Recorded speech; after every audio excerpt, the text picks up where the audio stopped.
ஆசாரியனுடைய உதடுகள் அறிவை காக்க வேண்டுமா? அறிவை காக்க வேண்டும். அவன் அறிவை காத்து கொண்டான் அப்படின்னா அதுல இருந்து என்ன வருமா? வேதம் வரும் என்று வேதவசனம் சொல்கிறது. அறிவு, ஞானம் எல்லாமே ஏசப்பா தான். நம்ம அவரை பற்றி பிடித்து கொண்டு அவருடைய வார்த்தைகள், அவருடைய வசனத்தை நாம் போதிக்க வேண்டும். இந்த நாட்கள் நம்ம என்னெல்லாமோ இந்த நாட்களிலே பலிபீட பிரசங்க பீடங்களில் என்னெல்லாமோ போதிக்கிறோம். கேலி, கிண்டல், நக்கல், நையாண்டி எல்லா பலிபீடங்களில் வருகிறது. அப்படி பேசக்கூடாதான். அப்படி பேசக்கூடாதான். என்ன வரணுமா? கர்த்தருடைய வார்த்தை புறப்பட்டு வர வேண்டுமா? அதான் ஆசாரியனுடைய உதடுகள் அறிவை காக்க வேண்டும். அவன் வாயில எதை தேடுவார்களாம்? வசனத்தை தான் தேடுவார்களாம். அதனால இந்த கர்த்தருடைய பிள்ளைகளே, லேவியராகமம் 18ஆம் அதிகாரத்துல ஆண்டவர் எனக்கு உணர்த்தி கொடுத்த காரியம். அது லேவியராகமம் 18ஆம் அதிகாரம் 2:2 5வது வசனம் வரைக்கும் நான் வாசிக்கிறேன். லேவியராகமம் 18:2 வாசிக்கிறேன்.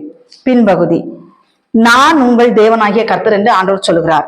நீங்கள் குடியிருக்கிற எகிப்து தேசத்தாருடைய செய்கையின்படி செய்யாமலும், நான் உங்களை அழைத்து போகிற கானான் தேசத்தாருடைய செய்கையின்படி செய்யாமலும், அவர்களுடைய முறைமையின்படி நடவாமலும். கர்த்தருடைய பிள்ளைகளே, அதுல ஒரு வார்த்தை வருது பாருங்க. நான் உங்களை அழைத்து போகிற கானான் தேசத்தாருடைய செய்கையின்படி செய்யாமலும். இந்த கானானுடைய செய்கை, அவர் நம்மளை ஆண்டவர் தான் அழைத்து போகிறார். அப்படிதான். எங்க அழைத்து போகிறார்? கானான். இஸ்ரவேல் ஜனங்கள் கானானுக்குள்ளதான் போறதுக்காக போனாங்க. நம்ம அந்த கானானை போலப்பட்ட பரலோக ராஜ்யத்துக்குள் பிரவேசிக்கிறதற்காக இந்த ஓட்டத்தை ஓடிக்கொண்டிருக்கிறோம். ஆனால் இங்க ஆண்டவர் சொல்ற ஒரு வார்த்தையை நீங்க பாருங்க. எகிப்து தேசத்தாருடைய செய்கையின்படி நம்ம செய்யக்கூடாதா? உலக பிரகாரமா இருக்கிறாங்க பாத்தீங்களா?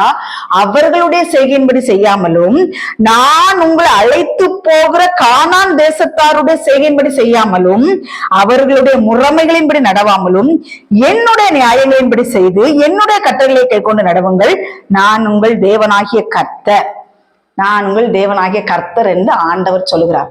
கர்த்தருடைய பிள்ளைகளே, இந்த நாட்களிலே தேவனுடைய வசனத்தை முதுகுக்கு பின்னாடி போட்டுவிட்டு, தேவனை முதுகுக்கு பின்னாடி போட்டுவிட்டு, ஊழியக்காரர்களை கொண்டு ஃப்ரெண்ட்ல நிறுத்தி ஊழியக்காரர்களுடைய முறைமைகளின்படி நடக்கிறவர்கள் எத்தனை பேர் இருக்கிறீர்கள்? எனக்கு அந்த ஊழியக்காரரை தெரியும், இந்த ஊழியக்காரரை தெரியும், அவர் அப்படி வல்லவர், இவர் நல்லவர். நம்ம யாருக்கும் சர்டிபிகேட் கொடுக்க முடியாது. நம்ம யாரும் சர்டிபிகேட் கொடுக்க முடியாது. அதனால கர்த்தர் சொல்றாரு, நீ எகிப்தில இருக்கிறவர்களுடைய முறைமையின்படி நடவாமலும், கானானுக்குள் பிரவேசிக்க அவர்களுடைய செய்கையின்படி நீ செய்யாமலும், கர்த்தருடைய வார்த்தையின்படி நடக்க சொல்றாரு ஆண்டவர்.